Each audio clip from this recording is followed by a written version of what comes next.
इस वीडियो में हम पौधों के विभिन्न भागों के बारे में जानेंगे। यहाँ पे इसके लिए हमने सरसों का पौधा लिया है और इस पौधे के विभिन्न भाग, यहाँ पे किसी भी पौधे को हम दो भागों में बांट सकते हैं। एक भाग वो होता है जो मिट्टी के अंदर होता है और एक भाग वो होता है जो मिट्टी के ऊपर होता है। तो मिट्टी के अंदर जो भाग होता है उसको हम जड़ तंत्र कहते हैं, रूट सिस्टम कहते हैं।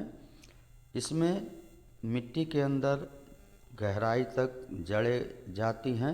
एक मुख्य जड़ होती है जिसको हम प्राथमिक जड़ कहते हैं और उस प्राथमिक जड़ से अनेक शाखाएं निकलती हैं जड़ों की, जिनको हम द्वितीयक जड़ें कहते हैं। तो ये जो होता है ज़मीन के अंदर का भाग, ये जड़ तंत्र कहलाता है। और पौधे के लिए खनिज लवण, पानी, पोषक तत्वों का अवशोषण जड़ों द्वारा किया जाता है।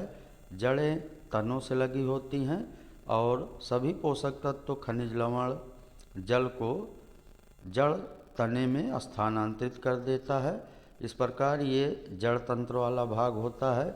जड़ के कितने प्रकार होते हैं, जड़ का प्रमुख और कार्य क्या है, इसको हम अगली वीडियो में समझेंगे। अब हम देखते हैं कि जो मिट्टी के ऊपर वाला भाग है इसमें कौन कौन से भाग होते हैं और इसको क्या कहते हैं। अब जो भाग मिट्टी के ऊपर होता है उसको प्ररोह तंत्र कहते हैं, उसको हम शूट सिस्टम कहते हैं।